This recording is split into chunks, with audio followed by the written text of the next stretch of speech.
اما بعد فاعوذ باللہ من الشیطان الرجیم بسم اللہ الرحمن الرحیم ان الذین یبایعونک انما یبایعون اللہ ید اللہ فوق ایدیہم آمنت باللہ صدق اللہ العظیم ببرکۃ ان اللہ ملائکۃ یصلون علی النبی یا ایھا الذین آمنوا صلوا علیہ وسلموا تسلیما اللہم صل علی سیدنا و مولانا محمد معدن الجود والکرم منبع العلم والحلم والحکم وآلہ وصحبہ وبارک وسلم صلاۃ وسلاما علیک یا سیدی یا رسول اللہ کلہم من رسول اللہ ملتمس غرفا من البحر اور اشفا من الدیم منزہ عن شریک فی محاسنہ فجوہر الحسن فیہ غیر منقسم ثم الرضا عن ابی بکر وعن عمر وعن علی وعن عثمان ذی الکرم مولا صلی وسلم دائما سرمدا علی حبیبک خیر الخلق کلہم۔ اللہ کی حمد و ثنا، نبی محترم، نبی معظم، باعث تخلیق ارض و سما صلی اللہ علیہ وعلی آلہ وصحبہ وبارک وسلم کی بارگاہ مقدسہ میں انتہائی محبت و عقیدت کے ساتھ درود و سلام پیش کرنے کے بعد تمام تعریف اللہ وحدہ لا شریک کے لیے ہے۔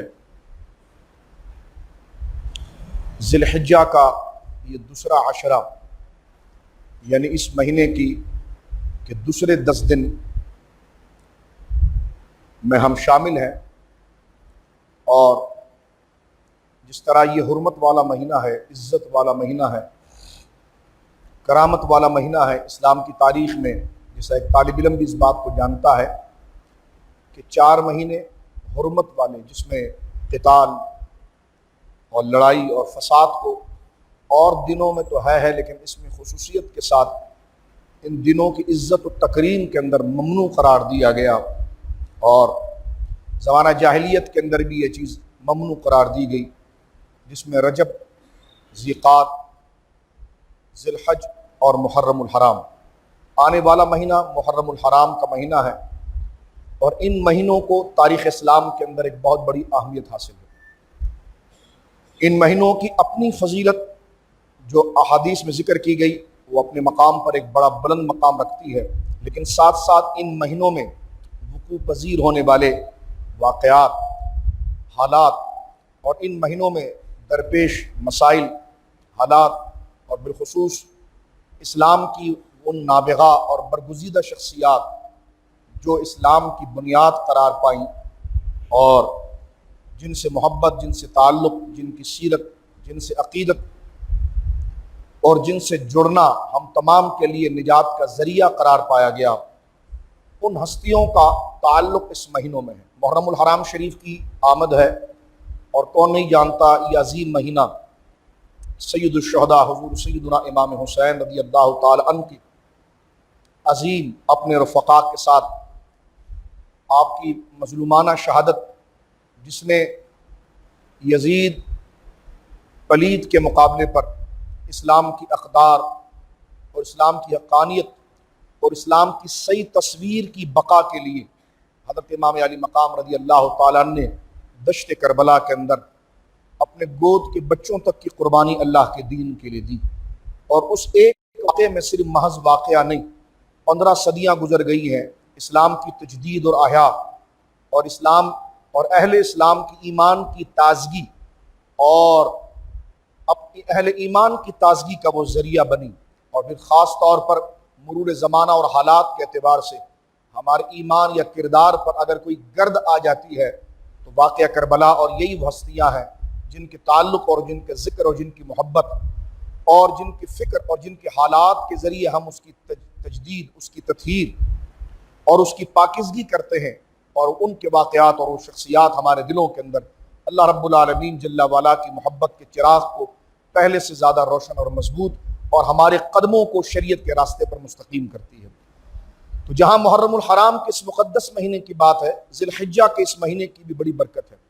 جس طرح کہ عید الاضحیٰ کے دن گزرے، جس میں خلیل رب العزت حضور سیدنا ابراہیم علیہ السلام کی لازوال قربانی اور اللہ کے کہنے پر ہر چیز قربان کر دینے کا اور اللہ کے حکم کو مقدم اور آگے رکھنے کا وہ جذبہ، وہ حقیقت اس معیار پر پہنچی کہ آپ نے خواب میں اگر اپنے بیٹے کو ذبح کرتا ہوا دیکھا اور اس میں اللہ کی مرضی کو جانا، تو پھر آپ نے اپنے جگر کے ٹکڑے حضرت سیدنا اسماعیل ذبیح اللہ پر بھی چھری چلانے پر آسرا نہ کیا اور اس بات کا اعلان کر دیا کہ جس میں میرے رب کی رضا ہے اس میں میری رضا ہے۔ حضرت سیدنا ابراہیم خلیل اللہ علیہ السلام کی زندگی ہمارے اندر انانیت کو ذبح کر دیتی ہے، حسد کو ذبح کر دیتی ہے، ہمارے ذات کے بے آہنگ وجود کو ختم کرتی ہے اور ہماری روح کے اندر اور ہماری فکر کے اندر اللہ کے حکم کی بالادستی اور اس احکم الحاکمین کے سامنے سربہ سجود ہونے کا وہ جذبہ پیدا کرتی ہے، اور ہمیں یہ بتا دیتی ہے کہ قل ان صلاتی و نسکی و محیای و مماتی للہ رب العالمین، کہ میری نماز اور میری قربانی اور میرا جینا اور مرنا صرف میرے اللہ کے لیے۔ جہاں ذی الحجہ کے اندر عید الاضحیٰ میں یہ قربانی ہمیں اللہ کا بندہ بننے کا جذبہ دیتی ہے کہ ہم نہ سیاسی لوگوں کے بندے ہیں، نہ کسی وطن کے بندے ہیں، نہ کسی علاقے کے بندے ہیں، نہ کسی زبان کے بندے ہیں، ہم اللہ کے بندے ہیں اور ہماری گردنوں میں اللہ کی اطاعت کا پھندا ہے۔ ہم ہاتھ تو کسی کے ہاتھ میں دے سکتے ہیں لیکن دل کسی کو نہیں دے سکتے، مرضی کسی کو نہیں دے سکتے، اختیار کسی کو نہیں دے سکتے۔ جہاں ہمارے رب اور ہمارے رسول کی بات آ جائے تو ہر رشتہ پیچھے ہو جاتا ہے، بلکہ ہم ہر رشتے، ہر ناطے، ہر تعلق کو ساتھ لے کر چلتے ہی جب ہیں کہ جب ہمارے رب کا حکم ہوتا ہے۔ جذبہ ہمارے اندر سنت ابراہیمی یعنی عید الاضحیٰ کی قربانی، ایک جانور کے اوپر چھری نہیں پھیری گئی بلکہ اپنی انا، اپنی نخوت، اپنی رعونت اور اپنے اندر اٹھنے والے نفس کی فرعونیت اور اپنے تکبر کو ذبح کر دیا گیا اور اس کے خون کو بہا کر یہ بتا دیا گیا کہ جس میں وہ راضی ہے کہ جس کو بچوں کی طرح پالا اور اس کو کھلایا، اس کو پھرایا، لیکن جب وقت آ گیا تو اپنی ہر خوشی، ہر جذبے، آنکھوں سے آنسو بھی جاری ہو لیکن چھری پھیر دی۔ یہ جذبہ اس بات کو بتاتا ہے کہ میری نماز، میرا روزہ، میرا جینا، میرا مرنا للہ رب العالمین، سب اللہ رب العالمین۔ یہ انتہائی نفیس اور روح کی تطہیر کی عبادت ہے۔ اس کے ساتھ ساتھ جہاں ہم عید الاضحیٰ کے اندر اس جذبے سے سرشار ہوتے ہیں، اہل ایمان اس جذبے سے نہیں ہوتا، مقصد تکبر نہیں ہوتا، مقصد یہ ہوتا ہے کہ لاڑ سے اس جانور کو پالا جائے اور پھر اس پر چھری پھیر کر اس بات کا اعلان کر دیا جائے کہ ہمارا نہ کوئی شوق ہے، نہ ہماری کوئی مرضی ہے، مرضی بھی ہے تو ہمارے رب کی اور حکم بھی ہے تو ہمارے رب کا۔ جب وہ کہے گا لاڑ کرو تو لاڑ، اور جب وہ کہے گا چھری پھیرو تو پھر چھری، تاکہ اپنی ذات کو فنا کر کے یہ بات آ جائے کہ حسبی ربی جل اللہ ما فی قلبی غیر اللہ، کہ میرے لیے میرا اللہ ہی کافی ہے اور میرے دل میں اللہ کے مقابل کسی شے کا گزر نہیں، میں اسی کی اطاعت کروں گا، اسی سے محبت کروں گا، اسی کی پیروی کروں گا، اسی کی اقتداء کروں گا، اسی کی اتباع کروں گا جس کا حکم میرا رب دے گا۔ لیکن جو میرے رب کے مقابلے پر آ جائے، میرے رب کی شریعت کے مقابلے پر آ جائے، میرے رب کے رسول کے مقابلے پر آ جائے، تو وقت کے یزید و فرعون بھی ہو تو میں ان کے بازوؤں کی طاقت، ان کے لشکروں کی گھنگراہٹ کو نہیں دیکھوں گا، بلکہ میرے لیے معیار یہی ہوگا کہ قل ان صلاتی و نسکی و محیای و مماتی للہ رب العالمین، کہ میرا جینا، میرا مرنا اور میری قربانی اور میری موت سب میرے اللہ کے لیے ہے۔ اس جذبے کے ساتھ ساتھ سنت ابراہیمی والے اس مہینے کے اندر اسلام کی ایک بڑی نابغہ شخصیت کہ جن کا نام آنے سے سر سے لے کر پاؤں تک سیر و خون دوڑنے لگ جاتا ہے، ایک توانائی، ایک وفا اور ایک وفاداری اور ایک اطاعت کا جذبہ گناہگار سے گناہگار آدمی کے اندر خود بخود پیدا ہو جاتا ہے۔ ان کا نام آنے کے ساتھ بندہ اپنی بے حیائی اور گناہوں کے کاموں سے نادم ہو کر اپنی نظروں کو جھکا لیتا ہے، اور ان کا نام انسان کو غیرت اور وفا دلاتا ہے، حیا دلاتا ہے، اور ان کے نام سے بندہ اللہ کی بارگاہ میں استغفار کے لیے پیش ہو جاتا ہے۔ اور میری مراد خلیفہ سوم حضرت سیدنا عثمان ابن عفان، حضرت عثمان ذی النورین رضی اللہ عنہ کی ذات گرامی ہے۔ حضرت عثمان غنی ذی النورین رضی اللہ تعالیٰ عنہ کی شہادت انہی دنوں کے اندر ہوئی، بلکہ اس سے بھی پہلے ایام تشریق میں ہوئی۔ اللہ اکبر! ایام تشریق میں، یعنی بعض علماء نے لکھا کہ آپ کی شہادت 13 ذی الحجہ کو، بعض نے لکھا کہ 14 ذی الحجہ کو مدینہ منورہ کے اندر آپ کی شہادت ہوئی۔ آپ کی شہادت ایک المناک شہادت تھی، اسلام کے لیے ایک نا تلافی نقصان تھا، اور یہ وہ نقصان تھا کہ جس کو حضور علیہ السلام نے اپنی حیات مبارکہ کے اندر ذکر کیا تھا کہ عثمان کو اگر کسی نے اذیت دی تو میری امت کا شیرازہ بکھر جائے گا، اور پھر قیامت تک یہ امت ایک جھنڈے تلے جمع نہیں ہو پائے گی۔ یعنی حضرت عثمان غنی کا وجود اس قدر نعمت اور اتنی بابرکت شخصیت تھی کہ آپ کی بقا کو امت کے اتحاد کا ضامن بنایا گیا، اور آپ کی شہادت کو امت کے انتشار کا باعث بنایا گیا۔ ایک شخص حضور علیہ السلام کی بارگاہ میں آیا اور اس نے یہ کہا کہ یا رسول اللہ صلی اللہ علیہ وسلم، ہم نے آپ کے ساتھ ایمان لانے کے بعد یہ وعدہ کیا ہے کہ عبادات میں جہاں بدنی عبادت ہے وہاں مالی عبادت جیسے زکوٰۃ ہیں، صدقات ہیں، خمس ہے، وہ ہم اپنے مالی عبادات سال با سال آپ کی خدمت یعنی مرکز مدینہ پہنچاتے ہیں، اور یہ اللہ نے ہم پر فرض کیا ہے۔ زکوٰۃ فرض ہے، صدقہ فطر فرض ہے، دیگر صدقات فرض ہے، عشر زمینوں کا جو ہے، باغوں کا جو فرض ہے وہ ہم پہنچاتے ہیں۔ لیکن یا رسول اللہ صلی اللہ علیہ وسلم، جب آپ دنیا سے پردہ فرما جائیں گے اور اپنی مزار مقدسہ میں جلوگر ہوں گے تو پھر یہ عشر، یہ زکوٰۃ، یہ صدقات ہم آپ کے کس نائب تک پہنچائیں گے؟ حضور نے فرمایا یہ ابو بکر تک پہنچا دینا رضی اللہ عنہ۔ تو سائل نے سوال کیا کہ اگر حضرت ابو بکر صدیق رضی اللہ تعالیٰ عنہ بھی، کیونکہ ہم بھی چاہتے ہیں کہ ہم اپنے مرنے سے پہلے اپنے بچوں کو وصیت کر جائیں کہ نبی پاک نے یہ کہا تھا، تو حضور جب آپ رفیق اعلیٰ کے سفر کر جائیں اور آپ ارشاد فرماتے ہیں کہ یہ صدقات اور یہ تمام چیزیں حضرت سیدنا صدیق اکبر تک پہنچا دیے جائیں، تو جب سیدنا صدیق اکبر رضی اللہ تعالیٰ عنہ وصال فرما جائیں تو پھر ہم یہ مال اور یہ صدقات اور اللہ کی امانت آپ کے کس نائب کے حوالے کریں گے؟ سرکار نے فرمایا عمر کے حوالے کرنا۔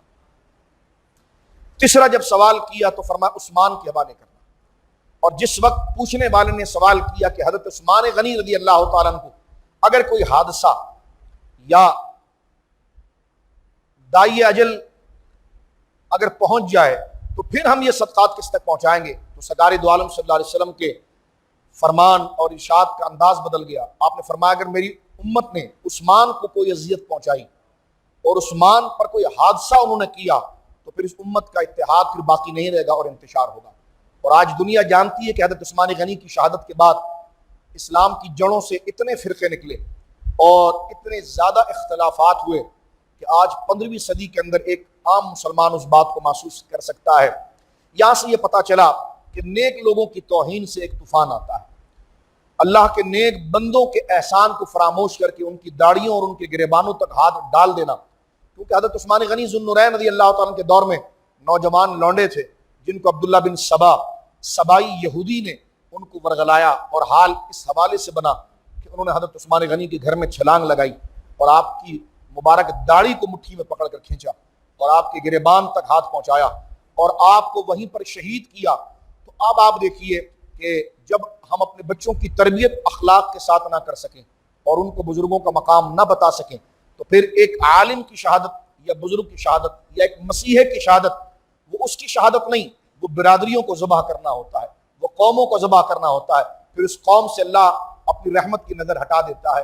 اور اس امت کی سب سے بڑی نافرمانیوں میں سے استغفر اللہ ربی من کل ذنب واتوب الیہ، جو رب کو ناراض کرنے والی بات تھی، وہ حضرت عثمان غنی ذو النورین رضی اللہ تعالی عنہ کے پر حملہ کرنے والے اور آپ کو شہید کرنے والے وہ جو مرحلے تھے۔ ہم ان لوگوں سے بیزار ہیں کہ جنہوں نے حضرت عثمان غنی کو گریبان سے پکڑا اور جنہوں نے آپ پر قاتلانہ حملہ کیا۔ یا اللہ ہم اپنے دلوں سے ان سے برات اور بیزاری کا اعلان کرتے ہیں، اور ہم ان سچوں کے ساتھ جڑنا چاہتے ہیں اور ان سے اپنی حمایت کو رکھنا چاہتے ہیں کہ جنہوں نے حضرت عثمان غنی کے دروازوں پر پہرا دیا۔ وہ حضرت امام حسن مجتبیٰ تھے، امام حسین تھے، دیگر اور صحابہ کی اولاد تھی۔ حضرت مولا مرتضیٰ نے بہت کوشش کی کہ بلوائی اور باغی جنہوں نے رومر پھیلا دیا تھا اور جنہوں نے گویا کہ ایک افواہ پھیلائی تھی ان کو روکا جائے، لیکن تقدیر کا لکھا یہ تھا کہ حضرت عثمان غنی ذو النورین رضی اللہ تعالیٰ عنہ ایام تشریق ذی الحجہ کی انہی قربانی کے دنوں کے اندر آپ نے جام شہادت نوش فرمایا۔ افواہ اور بلوا بڑی بری چیز ہوتی ہے، غلط بات کو آگے بڑھانا اور تحقیق کو نہ لینا۔ کوا کان لے گیا اور کان پر ہاتھ نہ رکھنا اور آگے بڑھ جانا، بغیر تحقیق کے بات کرنا۔ اس لیے حضور علیہ الصلوۃ والسلام نے اپنے دور پاک میں اس بات کو ذکر کر دیا تھا کہ ایک آدمی کے جھوٹے اور کذاب ہونے کے لیے یہی کافی ہے کہ وہ سنی سنائی بات آگے بڑھائے. یعنی سنی سنائی سے مراد ایسوں سے سنے جن کا خود کوئی ٹھکانہ نہیں. ایسوں سے ظاہر سی بات ہے اچھوں سے سن کر تو بات آگے بڑھائی جائے گی، لیکن یہاں سنی سنائی سے مراد یہ کہ ایسے سے سنا ہے کہ جس کا وجود ہی نہیں. جس طرح کا آج ایک بہت بڑا نفع اور فائدہ قوم کو سوشل میڈیا سے ملتا ہے، اسی طرح ایک بہت بڑا نقصان بھی آج سوشل میڈیا سے ہماری سوسائٹی کے اندر ہے کہ سنی سنائی بات فیک آئیڈیا ہے. جس نے چاہا کسی پر تہمت لگا دی، ایک چیز اس پر ریز کر دی، اگلے نے نہ سوچا نہ دیکھا. ہاں اس سے اس کا شاید کوئی حسد تھا یا پہلے سے کوئی دل کی خفگی تھی، اس نے کہا چلو لگے ہاتھ گنگا میں ہم بھی ہاتھ دھو لیتے ہیں. اس نے نہ سوچا نہ دیکھا، آگے شیئر کر دیا. بات بڑھتے بڑھتے چند منٹوں کے اندر پوری دنیا کے اندر پھیل گئی اور پتا چلا نہ وہ بیچارہ اس کا مستحق تھا، نہ اس پر یہ بات ہونے والی تھی. ہاں الا یہ کہ الگ علماء بات کر رہے ہوں، اسلاف بات کر رہے ہوں تو وہ یہ ایک اور چیز. لیکن فیک طریقے سے، غلط طریقے سے باتوں کو آگے بڑھانا، آج اس بات سے ہم توبہ کریں اور اپنے آپ کو روکیں کہ یہ بہت بڑا معاشرے کا فساد ہوتا ہے. حضرت عثمان غنی کی شہادت کے اندر سب سے بڑی وجہ یہی جھوٹی تہمت، اور حضرت عثمان غنی ذو النورین رضی اللہ تعالیٰ کی شہادت کی سب سے بڑی وجہ یہ جھوٹی افواہیں تھی کہ جو اس وقت کان در کان پھیلائی گئی. اور کس نے پھیلائی وہ آپ جانتے ہیں. انشاءاللہ العزیز اتوار کے دن ہم بعد نماز عشاء اس موضوع کو مفصل ڈسکس کریں گے. اور بعض کالے آج کل میدان میں آئے ہیں اور ان کو پھر کھجلی ناچی ہے. ہمارا ملک اختلاف کا متحمل نہیں، لیکن شیعوں کو اگر بہت زیادہ زور ہے اس مسئلے پر تو الحمدللہ ہم اس کے لیے تیار ہیں. حضرت عثمان غنی ذو النورین کے لیے جو گندی ویڈیوز بنا کر بیان کی گئی، ہم اس چینل سے اور سوشل میڈیا سے انتظامیہ اور حکمران وقت سے اس بات کو کہتے ہیں کہ ایسے درندوں کو لگام دیا جائے. ایک طرف کشمیر کا اتنا سنجیدہ ایشو ہمارے سینوں پر بوجھ بنا ہوا ہے. اللہ رب العالمین کشمیر کے مظلوم مسلمانوں پر اپنا خاص فضل فرمائے. بھارت اور اسرائیل کے پنجے ہمارے گریبانوں تک پہنچ رہے ہیں اور یہ ان کے اعلیٰ کار بن کر کبھی کس چیز پر شور، کبھی کس چیز پر شور. لیکن ہمارا مقصد نہ فرقہ واریت ہے نہ انتشار ہے. لیکن پھر ایک تجدید کے لیے ہمارے لوگوں کا حافظہ اور ہاضمہ کمزور ہوتا ہے تو وہ بار بار اس بات کا سوال کرتے ہیں. تو میرے پاس بھی چند سوالات آئے ہیں. انشاءاللہ العزیز اتوار کے دن بعد نماز عشاء ان تمام چیزوں کا تتمہ کریں گے کہ حضرات صحابہ کرام پر اس وقت بھی بعض یہودیوں کے ایجنٹ جھوٹا الزام لگا کر امت کو اعتماد کو گرا رہے تھے، اور آج بھی ان کے پروردہ نسل بد صحابہ کرام سے اعتماد کو ہٹا کر امت میں انتشار کر رہے ہیں. اس لیے کہ یہ مسجد کے ستون اگر کسی سے جمع ہیں تو وہ اہل بیت اور صحابہ کے وجود سے ہیں. مسلمان اپنے قریبی رشتہ دار کے لیے ذہن میں سوء ظنی لا سکتا ہے، لیکن اہل بیت اور صحابہ کے لیے کبھی سوء ظنی نہیں لا سکتا. اس لیے کہ کلمے کی بنیاد ان کا وجود ہے، مسجدوں کی عمارت ان کا وجود ہے، قرآن کی بقا ان کے وجود سے ہے، اسلام کی رونق ان کے وجود سے ہے. وہ اسلام کی بنیاد ہے. اسلام دشمن چاہتا ہی ہے کہ اس قسم کی فرقہ واریت اور فسادات لگا کر آنے والی جنریشن اور یوتھ کو اسلام سے مشکوک کریں، لیکن حقائق کو واضح کرنے میں کوئی حرج نہیں ہے. اس کو تنگ دلی سے نہیں لینا چاہیے، حقائق کو سمجھنا چاہیے. لیکن یہ ہمیشہ سے ہر تحریک کو ختم کرنے کے لیے اس کے دشمن جب ناکام ہو جاتے ہیں تو پھر افواہیں، جھوٹی تہمتیں اور ادھر ادھر کی لگا کر، لیکن ہمیں کچے کان کی بجائے مرشدوں کے پیچھے چلنا چاہیے. کیوں آپ بیعت کرتے ہیں؟ کیوں آپ استاد بناتے ہیں؟ مرشد کہتے ہی اس کو ایک شخص جو اسلام کی عقیدے اور نظریے کو نہیں سمجھ سکتا اور نہیں جانتا، اسے چاہیے کہ وہ کسی استاد کے دامن کو پکڑ لے، مرشد کے دامن کو پکڑ لے. ہاں اگر وہ خود سمجھدار ہے تو پھر اسے مرشد کی کیا حاجت ہے. لیکن گونگے پیر جس کو خود کچھ نہیں آتا، نہ وہ مرشد بننے کا اہل ہے کہ نہ وہ کسی کو عقیدہ بتا سکے، نہ کسی کے عقیدے کی اصلاح کر سکے، ایسا بندہ مرشد نہیں ہوتا. مرشد ہوتا وہ ہے جو اپنے مرید کے عقیدے کو بچائے، ایمان کو بچائے، اس کی اخلاق کو بچائے. لہٰذا آپ سچوں کے دامن کے ساتھ جڑے ہوئے ہیں، اور وہ سچے کون؟ غوث اعظم رضی اللہ عنہ. آج ان کی کتاب غنیۃ الطالبین اہل سنت کا مقدمہ ہے. وہ کون؟ سیدنا داتا گنج بخش علی حجویری رضی اللہ عنہ. آج سنی عوام اس بات کو سن لیں. ان کی کتاب کشف المحجوب شریف آج گویا کہ موجود ہے. امام ربانی مجدد الفسانی رضی اللہ تعالی عنہ وردہ عنہ، جنہوں نے جہانگیر کے بدعقیدگی کو گھٹنے کا بل گرایا، اور آج پاکستان کا وجود ان کی تحریک کے مرہون منت ہے. آج ان کی مکتوبات شریف موجود ہے. تو جب اس لیے حضرت خواجہ نظام الدین اولیاء رحمت اللہ علیہ نے فرمایا تھا کہ بچوں یہ سن لو، اگر تمہیں اپنے دور کے اندر کوئی ایسا کامل شیخ، ایسا مضبوط عقیدے کا بندہ نہیں، بلکہ اگر ایسے لوگ تمہیں ملے کہ داڑھی جبہ دستار ہو لیکن جہاں اس نے چام دیکھا اس طرف پلٹ گیا، جہاں تیل کی دھار دیکھا اس طرف چلا گیا، نظریے کو اس نے نہیں دیکھا، تو فرمایا گھبرانا نہیں، پھر بندے مرشد نہیں ہوگی، یہ کتابیں مرشد ہوں گی۔ لہٰذا یہ جو کیونکہ کرنٹ ایشو چل رہا تھا تو اس پر ایک دو جملے میں نے آپ کی خدمت میں عرض کرنے تھے۔ اب آخر میں صرف ایک بات آیت قرآنیہ پڑھ کر آپ کے سامنے واضح کر دینا چاہتا ہوں کہ حضرت عثمان غنی ذو النورین کا مقام کیا تھا۔ صلح حدیبیہ کو ذہن میں لائیے، 6 ہجری کا واقعہ، اس کی تفصیل انشاءاللہ اس رات کو ہم بیان کریں گے۔ سورۃ الفتح، ہمیں کسی قمی جمی اور خمینی کی ضرورت نہیں ہے، قرآن صحابہ کے لیے اتر چکا ہے، نہ یہ منسوخ ہوگا نہ یہ ختم ہوگا۔ اب تم بنڈل بازیاں تاریخ کی کتاب ہے، یہ فلاں نے لکھا، اور 18 کتابوں میں اور 20 کتابوں میں اور گھوڑے کی پشت میں اور گھوڑے کی نال میں اور خیمے کے اندر، یہ ساری بکواسیں چھوڑو۔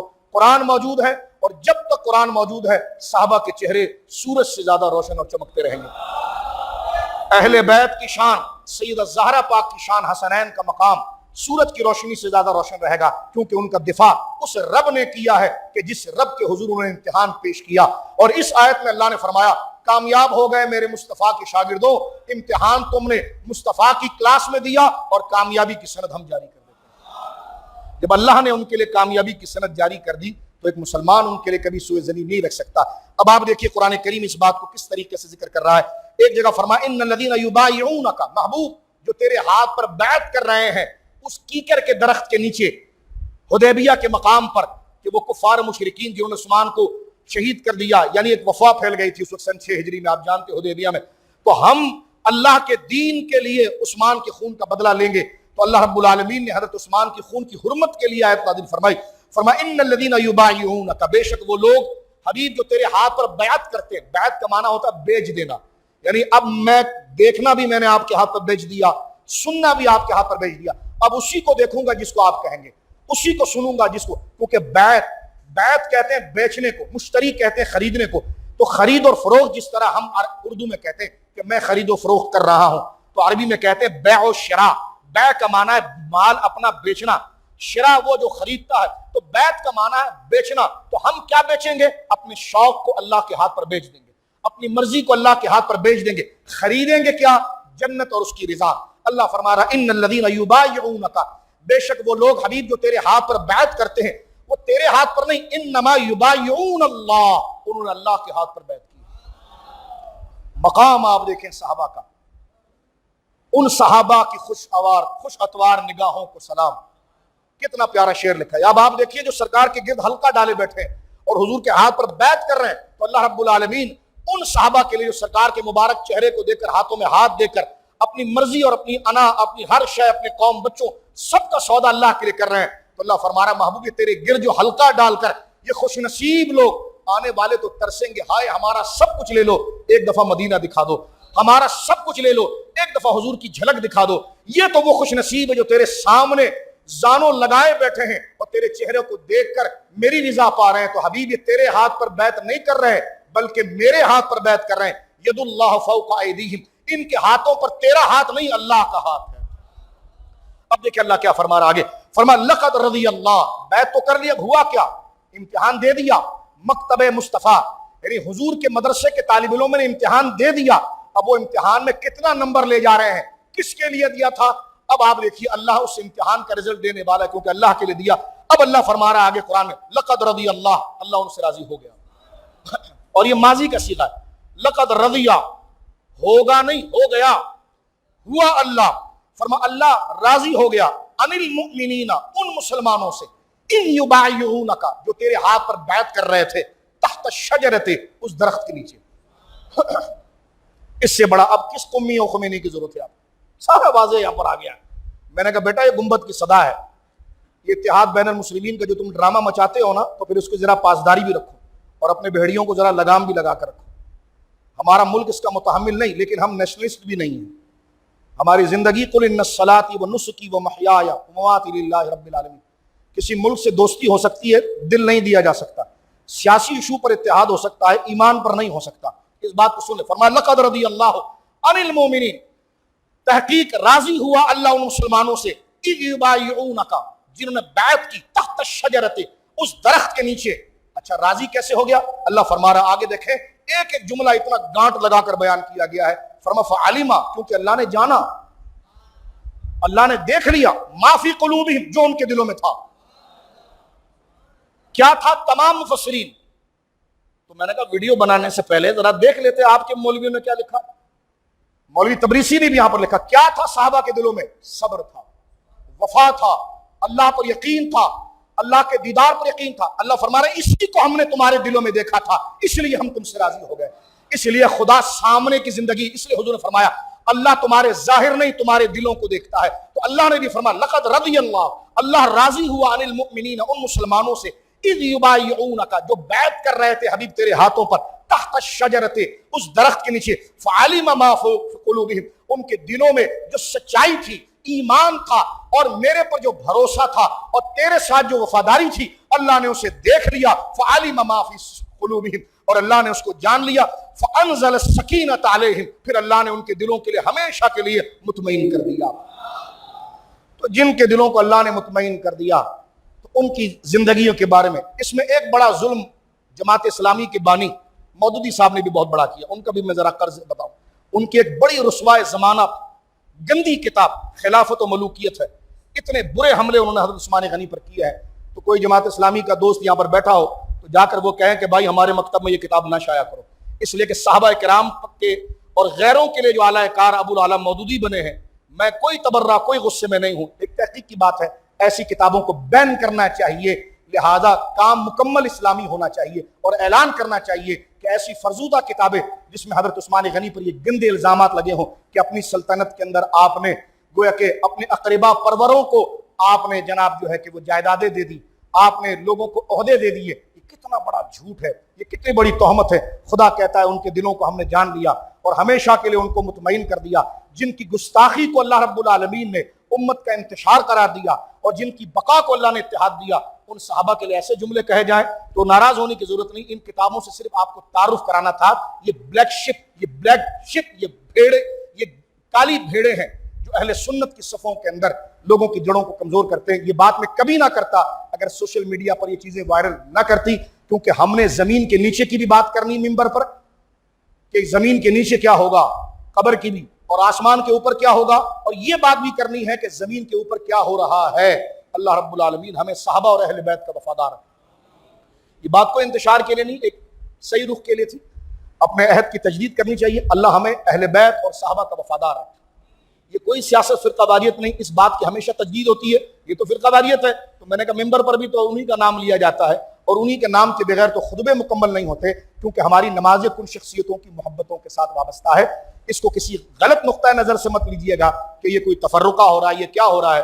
میں نے کہا اگر آپ اس کو غلط نظر سے لیں گے تو اس وقت شاید آپ کو اپنی پراپرٹی جائیداد یاد آ رہی ہوگی، لیکن اگر آپ کو اسلام یاد آ رہا ہوگا تو آپ کہیں گے کہ دیکھو بات تو بالکل ٹھیک ہے، جو جیسا کہے گا ویسا سنے گا۔ لہٰذا مسجدوں میں اپنی دکان، پراپرٹی، گاڑی وہیں باہر چھوڑ کر صرف اللہ کے لیے آتے ہیں کہ جناب جو قیامت کے دن پوچھا جائے گا اور قیامت کے دن جو کام ہوگا اسی کی بات مسجد کے فلور پر ہوتی ہے، تو قیامت کے دن وہی کامیاب ہوگا جو اہل بیت کا وفادار ہوگا اور صحابہ کا ادب کرنے والا ہوگا۔ اہل سنت کا ہے بیڑا پار، اصحاب حضور نجم ہے اور ناؤ ہے فطرت رسول اللہ کی۔ اللہ ان مبارک ذکر کے صدقے ہماری ان ٹوٹی پھوٹی عبادتوں کو قبول کر لے، ہمارے گناہوں کو معاف کر دے، کشمیر کو اللہ فتح عطا فرما دے، پاکستان کو اللہ سلامتی عطا فرما دے، ہماری صفوں سے اللہ انتشار ختم کر دے، اور یہ سازش جو اسلام پاکستان کے اندر ہو رہی ہے صحابہ کے خلاف یا اہل بیت کے خلاف کر کے جو اشتعال دلایا جا رہا ہے، اللہ ان سازش ٹولوں سے اللہ محفوظ فرمائے۔ اور آخری بات، 14 اگست آ رہا ہے،